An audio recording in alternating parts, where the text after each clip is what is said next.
bonjour.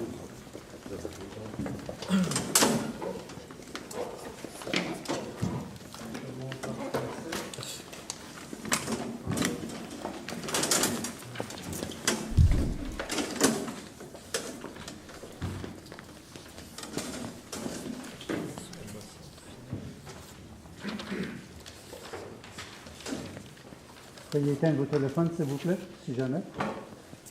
Merci.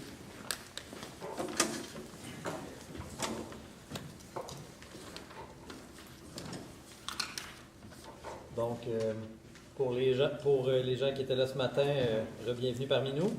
Pour les gens qui viennent de se joindre à nous, on essaie de garder les applaudissements et n'importe quel genre de réaction pour la fin par respect pour les gens qui présentent. Sinon, essayez de garder discret les identifications à n'importe quelle université. Dans les deux cas, ça pourrait pénaliser les équipes qui présentent et on ne veut pas ça.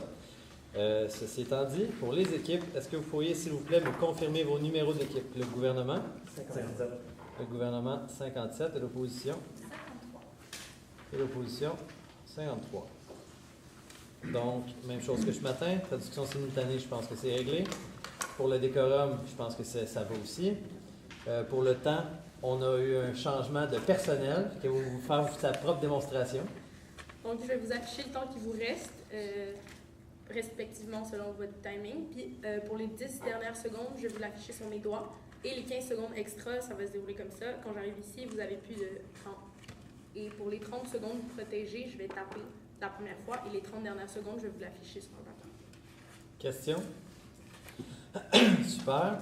Donc, la motion pour la deuxième ronde de qualification est la suivante, qu'il soit résolu que le gouvernement du Canada amende la loi électorale du Canada afin que soient divulgués les noms et adresses des personnes dont la contribution totale à un parti est de 200 $ ou moins. Et on s'entend qu'adresse est définie comme étant ville et code postal tel qu'il vous a été mentionné en résolution. Numéro 1. Si vous n'avez pas d'autres questions, j'invite maintenant le premier ministre à venir faire son discours d'une durée de 5 minutes, dont les 30 dernières et premières secondes sont protégées.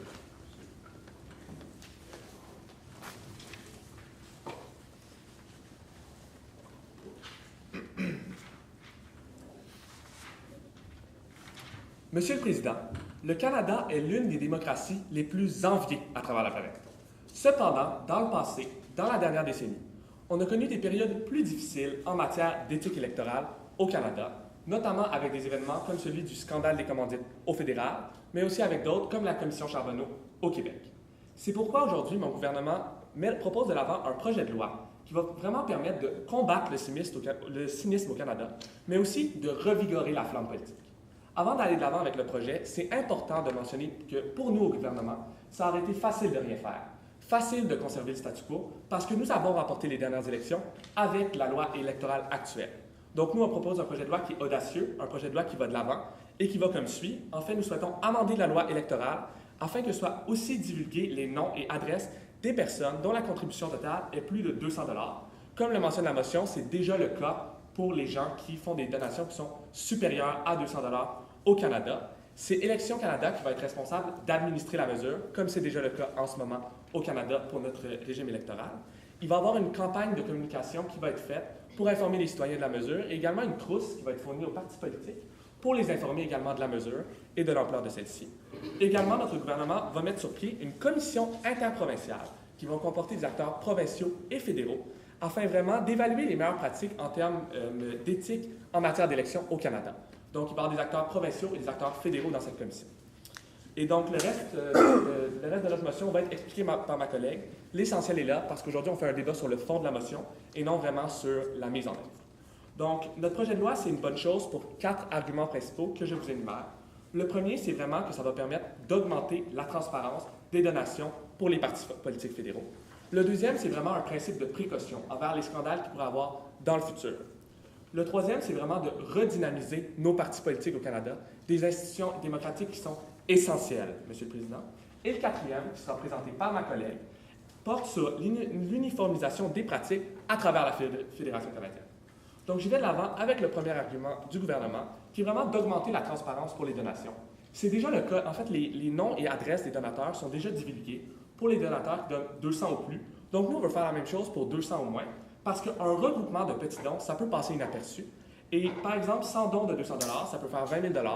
On a vu dans le passé qu'il y avait certaines entreprises qui avaient recours à des prête-noms et on veut empêcher justement un employeur de dire à ses employés de faire une donation de 200 $ au moins à une entreprise qui ne sera pas divulguée. Donc, c'est des situations hypothétiques qui pourraient potentiellement arriver parce qu'on est un gouvernement qui veut prévenir, ce qui nous amène aujourd'hui à notre deuxième argument, c'est-à-dire le principe de précaution.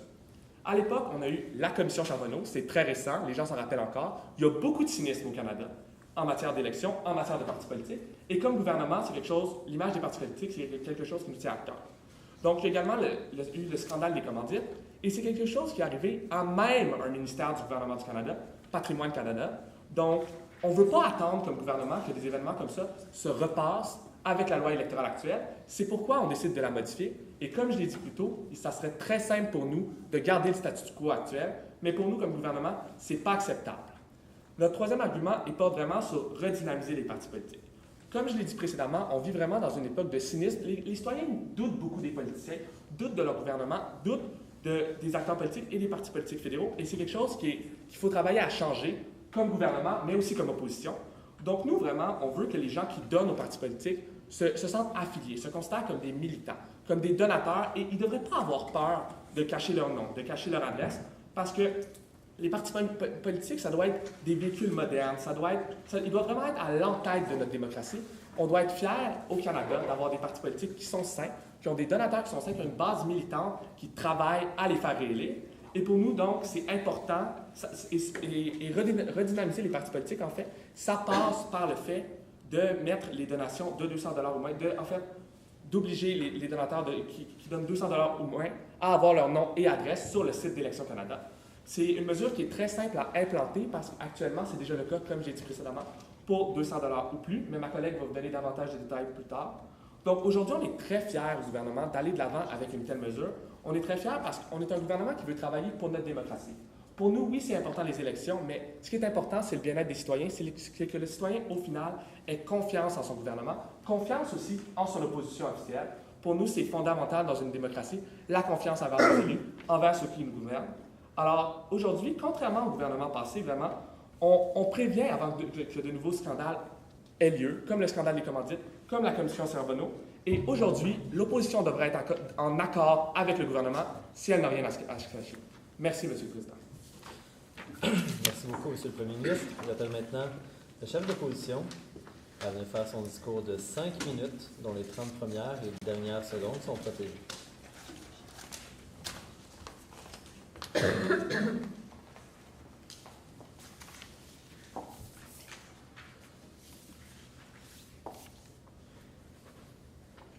Merci, Monsieur le Président. Donc, la loi sur l'électoral du Canada, en fait, ça protège les noms et adresses des personnes dont la contribution à un parti politique est de la hauteur de moins de 200 $, 200 $ ou moins, en fait. Pourquoi on croit, nous, à l'opposition, que la proposition du gouvernement ne tient pas la route? C'est qu'un montant de 200 $ ne justifie pas le droit de brimer la confidentialité des gens. Non, et surtout que les partis politiques, l'affiliation à un parti politique, c'est aussi un sujet délicat. Monsieur le Président, vous l'avez sûrement vécu, c'est un sujet qu'on évite lors des soupers de Noël, justement parce que c'est délicat. Donc, les gens ne veulent pas être associés à un parti politique, même s'ils en supportent un. Donc, c'est ce qu'on va vous présenter aujourd'hui dans notre présentation. On va le faire en 4 arguments. Donc, je vais vous présenter les 3 premiers arguments. Mon collègue vous présentera le dernier. Donc, j'y vais tout de suite. Le premier argument, la lourdeur administrative. Le deuxième argument, une porte vers la discrimination. Le troisième argument, la fraude. Et le quatrième argument, risque de sécurité. Donc, premier argument, M. le Président, un don de moins de 200 $, c'est fréquent. Les gens font de bonne foi des dons à des partis politiques et la gestion de tout ça, ça va impliquer des coûts. Donc, il y a des gens qui vont devoir être embauchés pour gérer cette liste-là, entre autres. Donc, comptabiliser tout ça dans une banque de données, les noms, les adresses, faire des publications, faire le suivi, créer la base de données si elle est différente ou semblable. On n'a pas eu cette réponse-là du gouvernement, donc est-ce que ce sera la même base de données ou pas? faire les mises à jour. Donc, tout ça, M. le Président, ça entraîne une lourdeur administrative et on ne veut pas ça à l'opposition. Pensons par exemple à un autre registre qu'on a récemment aboli, c'est-à-dire le registre des armes à feu, parce que c'était la même chose. On demandait le nom, l'adresse et on l'a aboli. Pourquoi? Principale raison, due à la lourdeur administrative que ce registre-là demandait. Donc, ça ne fait pas de sens, M. le Président, d'amener une proposition qui demande encore plus de gestion administrative du gouvernement. Ensuite, une porte vers la discrimination, le deuxième argument. Bien, en fait, avec la divulgation des noms et adresses, bien, on se trouve à associer le nom à un parti, la personne, en fait, à un parti politique, et ça peut créer un malaise au niveau de la population et de la discrimination. En fait, l'affiliation à un parti politique, bien, c'est un facteur de discrimination selon la Charte des droits et des libertés canadienne. Par exemple, à l'embauche, on ne peut pas questionner la personne sur son affiliation à un parti politique parce que les gens qui ne sont pas de cette affiliation-là pourraient se voir discriminés. Donc, on ne veut pas ça. Et un registre qui associe non à un parti, bien, contrevient en fait à cette charte-là. Et on se trouve à ouvrir ici une porte, voire même une porte de garage, M. le Président, si ce projet de loi-là passe. Troisième argument, la fraude. En fait, la problématique réelle, le gouvernement l'a soulevée, mais ne l'a pas énormément abordée. C'est tout ce qui encadre l'encadrement des personnes qui utilisent les prête-noms. Donc, un prête-nom, le gouvernement n'a pas jugé bon de vous le définir. C'est des gens qui utilisent les noms de d'autres personnes pour faire des dons à un parti politique. Et ça, M. le Président, si on prend plusieurs personnes ensemble qui font cette mesure-là, se trouvent en fait à faire leur don quand même, mais en utilisant différents noms. Puis la problématique ici n'est pas réglée parce qu'on n'empêche personne en fait d'utiliser, de prendre le nom de quelqu'un, de trouver son adresse, de l'utiliser frauduleusement. Le nom de la personne se retrouve dans le registre, mais le fraudeur, en fait, a toujours donné le montant qu'il souhaitait et ça n'enraye pas la fraude et toute la problématique est là, M. le Président. Mon collègue va vous présenter le quatrième argument. Je vais ici critiquer un peu l'implantation du gouvernement. Donc, on ne nous a pas dit qu'est-ce que ça représentait en fait un don de moins de 200 $. Est-ce que ça implique l'achat d'une carte? Qui va assumer ces coûts-là? Quels sont les coûts du gouvernement? Quels sont les coûts pour la population? Est-ce que ce sera à chaque année, à chaque don? Est-ce que seulement au premier don? Est-ce que ce sera à chaque élection? Est-ce qu'on remet la banque à zéro à un moment donné? On ne le sait pas. Est-ce que ça va être une banque de données différente? Est-ce que ça va être la même base de données, que pour les autres cas? Qui va avoir accès à la liste? Et contient quoi la trousse? La commission? Est-ce que c'est des personnes qui sont nommées, élues? Est-ce que les partis vont siéger à cette commission-là? On veut savoir, M. le Président. Merci beaucoup. Merci beaucoup. J'invite maintenant le premier député du gouvernement à venir faire son discours de 3 minutes, dont les 30 premières et dernières secondes sont protégées.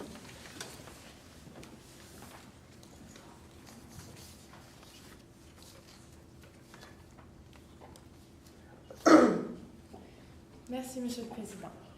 Le gouvernement est fier aujourd'hui de présenter un projet de loi traitant de la démocratie canadienne, en amendant la loi électorale du Canada pour que soient aussi divulgués les noms et adresses des personnes dont la contribution totale à un parti est de 200 $ ou moins. Par le quatrième argument, nous vous montrons que ce projet de loi est une uniformisation des pratiques à travers la fédération. En quoi consiste l'uniformisation des pratiques à travers la fédération? En fait, cette pratique existe déjà dans plusieurs provinces avec une loi similaire. On s'inspire donc de ce qui se fait de mieux dans nos provinces, car on est un gouvernement à l'écoute des meilleures pratiques de nos provinces. Beaucoup de partis provinciaux sont affiliés aussi à des partis fédéraux, comme en Ontario. C'est donc logique de faire les mêmes pratiques de manière provinciale et de manière fédérale. On incitera aussi la transparence dans les provinces. Pour continuer plus précisément à la mise en œuvre et pour répondre aux questions de la chef de l'opposition, voici quelques réponses. Tous les dons seront mis à jour au fur et à mesure, tous les dons. Noms et adresses seront enregistrés sur un site disponible par tous sur la même base de données. Ce sera Élections Canada. Il n'y aura pas d'embauche supplémentaire prévue. La commission, le regroupement interprovincial avec acteurs fédéraux, il y aura une commission interprovinciale avec des acteurs fédéraux pour évaluer les meilleures pratiques d'éthique en politique. Ce sera à partir du 1er mai 2018 pour être prêt pour les prochaines élections. Comment nous allons informer? Eh bien, nous allons informer par une campagne de communication pour les électeurs, pour mieux les informer. Tout le monde sera au courant. Il y aura une trousse dédiée aux partis politiques pour bien comprendre les enjeux et personne ne sera mis à l'écart. Nous prévoyons un budget de 2 millions de dollars. C'est un montant minime pour les citoyens et pour la transparence. Pourquoi nous faisons ce projet de loi? Pour 4 choses. La transparence, la précaution, le dynamisme et l'uniformisation. Nous préférons prévenir plutôt que guérir notre démocratie. Par la précaution, pour répondre à une question, nous voulons éviter les prête-noms, nous voulons arrêter les prête-noms. Justement, nous voulons en finir avec ça. Ainsi, par ce projet de loi, le gouvernement, par cette motion, veut combattre le cynisme et revigorer la flamme politique du Canada. Merci, Monsieur le Président. Merci beaucoup, Madame la députée. J'appelle maintenant le premier député de l'opposition. Il va faire son discours de 3 minutes, dont les 30 premières dernières secondes sont protégées.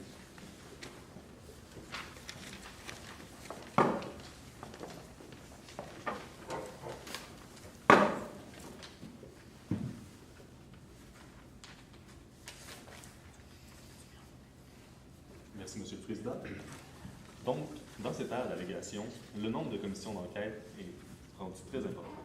On peut notamment penser aux commissions que mon collègue le Premier ministre a mentionnées. Donc, en venant divulguer les informations concernant le nom et la municipalité des personnes qui font des dons de 10 $ et moins, vous avez compris, on vient amener une grande quantité de données qui vont pouvoir être utilisées par tout le monde, et ce, de façon malveillante, par des partis, par des entreprises, ou même par des individus. Mon argument, le risque de sécurité, vient alors jouer son rôle. En divulguant ces noms, le risque d'accuser une personne augmente. Je parle d'une accusation d'allégation de fraude, comme pour la construction. En ayant son nom dans une liste qui l'affiche comme faisant partie ayant fait une donation à un parti, les possibilités sont plus importantes quant à son accusation. Ce qu'on veut faire, c'est d'éviter de faire augmenter le nombre d'accusations en y ajoutant certains qui sont simplement non fondés ou simplement fondés sur le paiement de la cotisation à un parti. Maintenant, je vais vous réfuter le premier argument du gouvernement, qui est l'augmentation de la transparence des donations. Les entreprises, comme le gouvernement l'a dit, peuvent forcer leurs employés à faire un don pour un parti politique. En divulguant les informations quant au nom et à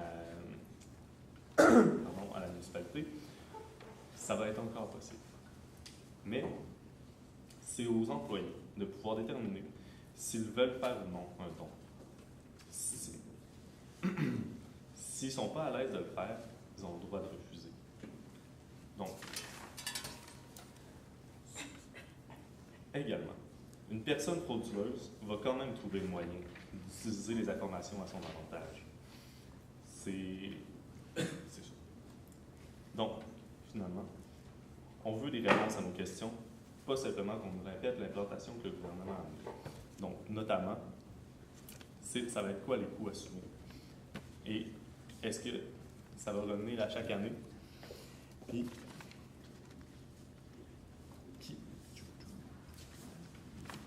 ça va être ça. Donc, tout c'est là. Merci, Monsieur le Président. Merci beaucoup, Monsieur le député. Je vais maintenant le deuxième député du gouvernement, à venir faire son discours de 4 minutes, dont les 30 premières et dernières secondes sont protégées.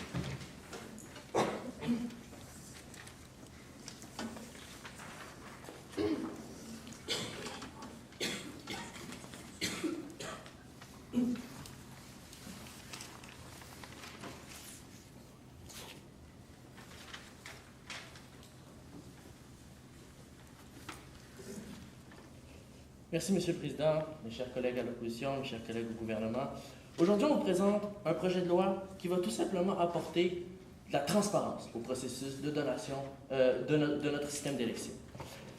Notre démocratie, ça fonctionne comme une merveilleuse machine, mais toutes les machines ont besoin d'une mise à jour de temps en temps. Et c'est exactement ce que ce projet de loi est, c'est-à-dire une mise à jour à notre système d'élection pour que tout le monde puisse être bénéfique et faire en sorte que ça soit plus transparent et d'enlever tous les côtés obscurs que pourrait avoir le processus de donation aux partis politiques. Donc, le projet de loi que le gouvernement apporte est une mise au point qui est nécessaire pour assurer une démocratie canadienne en santé et efficace. Je vais commencer par réfuter les arguments qui ont été présentés par l'opposition et je vais par la suite restructurer les arguments de notre côté. D'abord, ils ont présenté le premier argument de la lourdeur administrative et que les dons étaient fréquents de façon générale et que ça allait apporter beaucoup de difficultés de pouvoir faire un suivi de tout ça. Je tiens à préciser qu'il y a déjà un système en place pour le faire, des dons qui sont de plus que 200 $. Donc, on ne va pas créer un système de toutes pièces, c'est juste apporter des modifications à ce système pour qu'il puisse prendre en compte les donations qui sont au-dessus de 200 $. Et c'est vraiment quelque chose de compliqué pour s'assurer, encore une fois, d'avoir une démocratie qui soit transparente et qui soit efficace. Donc, à ce niveau-là, je pense que c'est tout à fait nécessaire d'apporter cette modification. Le deuxième argument qui a été apporté par l'opposition, c'est l'argument de la discrimination et ça allait ajouter un facteur de discrimination à l'embauche ou des choses comme ça. Mais la loi est claire sur le cas de la discrimination. On ne peut pas discriminer une personne pour ses allégeances politiques. Je ne vois pas pourquoi notre projet de loi va changer quelque chose à ce fait-là. Donc, si une personne qui est sur la liste des donateurs se fait discriminer par rapport à ça, bien, il y a des moyens légaux, il peut avoir recours à des moyens légaux pour se faire entendre et, dans le fond, avoir justice. Donc, c'est vraiment pas quelque chose qui va différencier avec le statu quo. Donc, les gens vont demeurer protégés à ce niveau-là.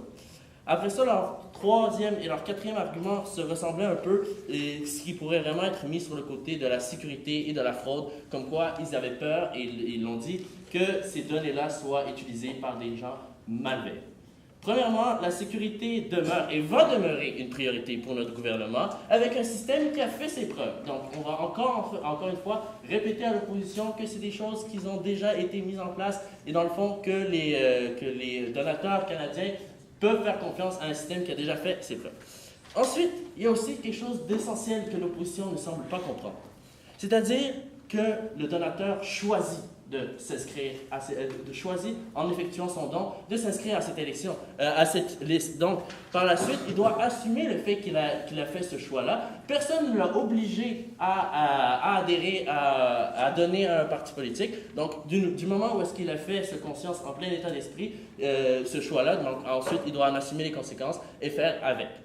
Donc, et par la suite, je vais répondre aux questions qui nous ont été posées concernant l'opposition. Ils nous ont demandé combien ça va coûter. On le répète, ça va coûter 2 millions. Est-ce que ça va revenir à chaque année? Ça va être mis à jour parce qu'un système doit continuer à être mis à jour et on cherche toujours à pouvoir s'améliorer au gouvernement. On peut toujours faire beaucoup mieux. Donc en conclusion, Monsieur le Président, il va de notre bien-être de notre démocratie qu'on se rassemble, qu'on puisse faire évoluer les pratiques de donation pour avoir un Canada qui est plus transparent, qui est plus averti, qui est plus dynamique au niveau de ses partis politiques et qui est plus synchronisé avec ses provinces. Merci, M. le Président. Merci beaucoup, M. le député. J'invite maintenant le deuxième député de l'opposition à venir faire son discours de 4 minutes, dont les 30 premières dernières secondes sont protégées.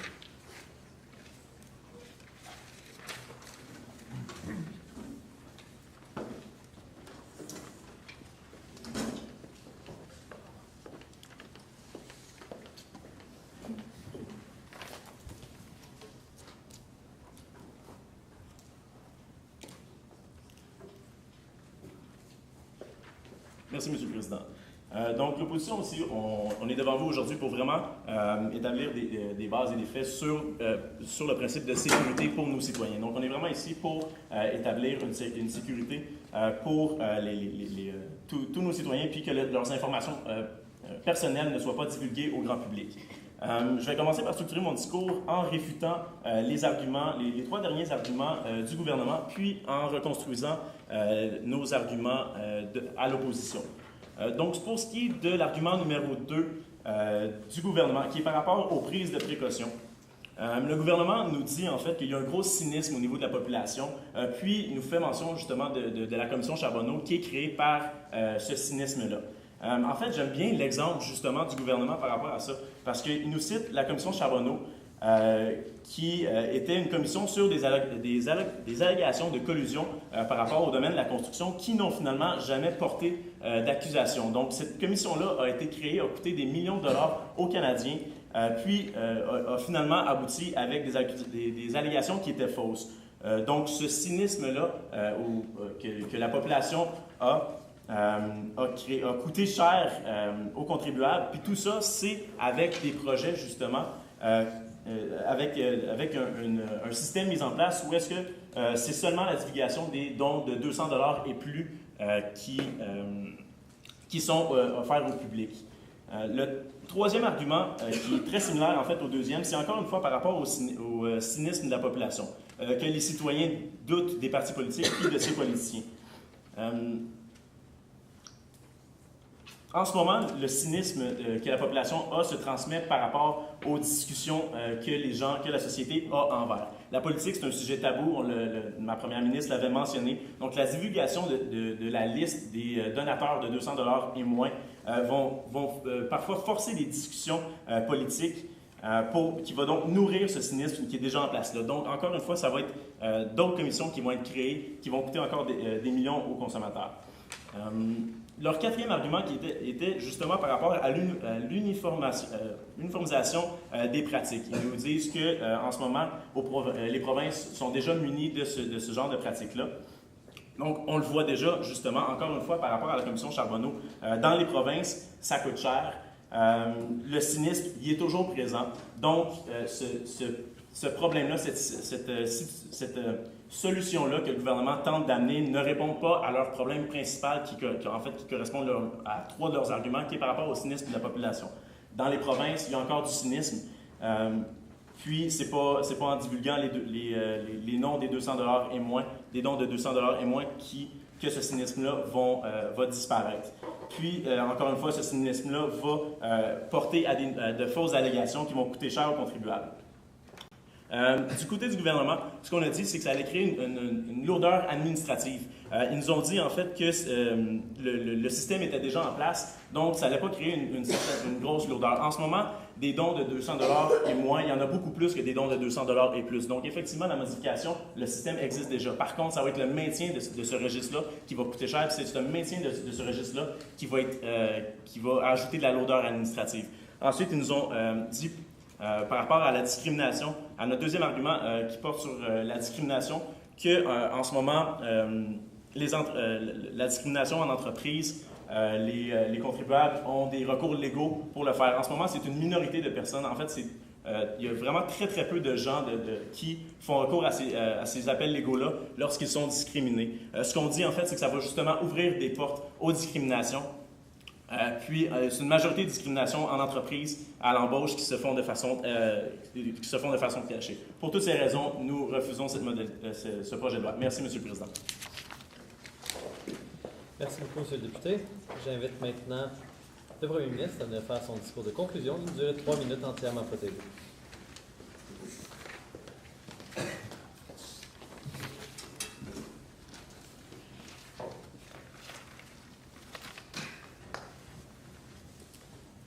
Monsieur le Président, visiblement, l'opposition se soucie très peu de la santé de la démocratie canadienne. Nous, au gouvernement, on va à l'avant des problèmes éthiques qu'il peut y avoir en politique au Canada.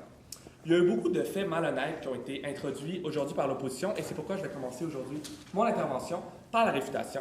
Premièrement, la chef de l'opposition a comparé en fait le registre des donateurs avec le registre des armes à feu c'est un fait qui est complètement malhonnête. La raison pourquoi on a discontinué le registre des armes à feu, c'est parce qu'il ne marchait pas bien pour les corps policiers. Ce n'était pas une raison administrative. Ensuite de ça, on nous a beaucoup parlé du risque de sécurité. Ça a été un des arguments forts de l'opposition aujourd'hui, de dire que les citoyens allaient avoir leurs données personnelles sur Internet, comme si le registre, en fait, des donations était le seul endroit où un citoyen pouvait avoir son nom sur Internet. Mais ça ne fait aucun sens parce que, par exemple, au Québec, il existe le registre des entreprises du Québec. Et un citoyen qui possède une entreprise va avoir son nom et son adresse personnelle, ce qui va beaucoup plus loin que le cadre de notre projet de loi aujourd'hui, à vie dans le registre. Donc, il y a déjà des précédents qui existent en cette matière-là, et on n'a jamais entendu de cas de fraude ou de cas d'attaque, en fait, aux données personnelles des citoyens sur le registre des entreprises du Québec. Donc, on pense que ça va être la même chose pour préserver l'intégrité des données qui sont présentes sur la liste des donations. Et aussi, il n'y a pas de problème non plus avec les donations de 200 $ ou plus qui sont déjà là en ce moment. Il y a beaucoup de donations de 200 $ ou plus parce que c'est 1 500 $ le maximum au fédéral. Donc, l'argument de l'opposition en termes de sécurité ne fait aucun sens dans le cadre du débat aujourd'hui. On nous a aussi parlé de traitement des données. Ça ne va pas coûter plus cher d'avoir une base de données plus grosse. Les mises à jour, on les fait de toute façon. Également, on nous a demandé combien ça allait coûter. Je le répète, 2 millions et ce n'est pas récurrent. Et je tiens à répondre à une autre question qui a été mentionnée par l'opposition. Ils veulent savoir en fait qui va siéger sur notre commission pan-canadienne. Ce n'est pas à moi comme premier ministre et ce n'est pas au gouvernement de décider qui va siéger sur cette commission-là. C'est à Élections Canada de le faire, une organisation qui est apartisane, une organisation en laquelle les Canadiens, mon gouvernement et l'opposition, j'espère, ont confiance, Monsieur le Président. Également, le deuxième député nous a parlé à quel point la commission Charbonneau, c'était inutile. Alors là, l'opposition va beaucoup trop loin. Non, il n'y a pas eu d'accusation formelle suite à la commission Charbonneau. Mais en ce moment, on a Tony Accurso qui est en cours. On a plusieurs enquêtes de l'unité permanente anticorruption au Québec qui portent sur des situations qui ont été discutées lors de la commission Charbonneau. Et il y a eu beaucoup de crimes, en fait, qui ont été avoués au sein de la commission Charbonneau.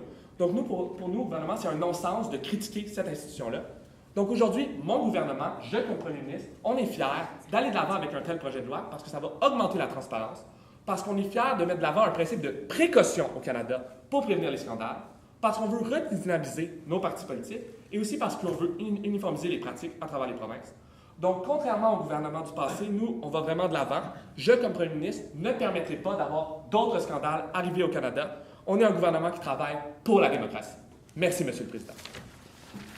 Merci beaucoup, Monsieur le Premier ministre. J'appelle maintenant la chef de l'opposition de faire son discours de clôture de 3 minutes, entièrement protégé.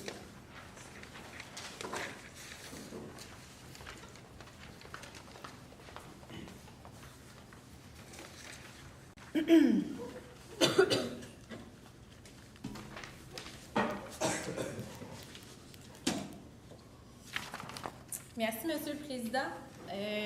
Donc, en fait, le gouvernement vous propose quelque chose aujourd'hui, mais ne nous a jamais expliqué pourquoi brimer et briser la confidentialité de ces données-là, c'est bien.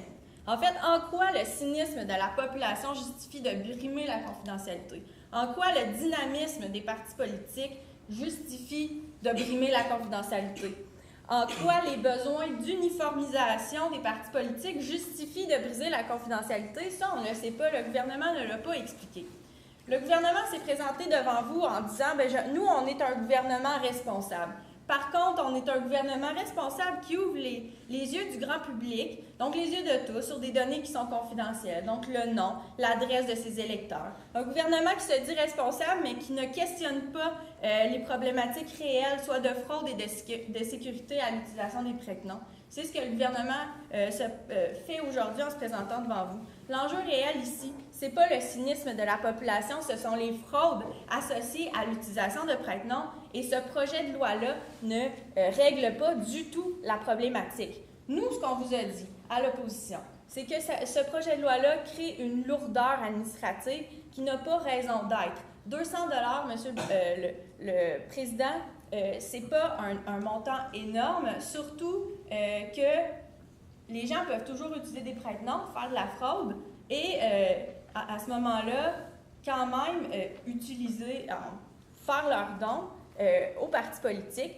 Donc, la problématique est toujours là. Ce qu'on vous a dit aussi, c'est qu'il y avait un risque de discrimination. les chefs d'entreprise qui s'enregistrent au registre des entreprises comme on a au Québec, bien, ce n'est pas, avoir une entreprise, ce n'est pas un motif de discrimination. Par contre, être affilié à un parti politique, c'en est un. Donc, on ouvre cette porte-là à la discrimination. On vous a dit que c'est un risque pour la sécurité aussi. Il y a en ce moment, beaucoup d'enquêtes, de questionnements qui se fait au niveau de la population par rapport à la sécurité. Puis là, on vient juste mettre un registre qui dit nom, adresse, qui amène, en fait, qui n'encourage pas les gens à s'impliquer au niveau politique, ni à être plus ouverts et moins cyniques par rapport à tout ça. Donc, M. le Président, on vous a présenté 4 arguments aujourd'hui que les partis... ouais, donc, les 4 arguments qu'on vous a présentés aujourd'hui. On vous a dit le risque pour la sécurité, la discrimination, on vous a parlé de fraude, on vous a aussi parlé... je l'ai oublié, malheureusement. Donc, ben, merci, M. le Président. Ce projet de loi-là ne doit pas être accepté pour tout ce qu'on vous a présenté aujourd'hui. Merci.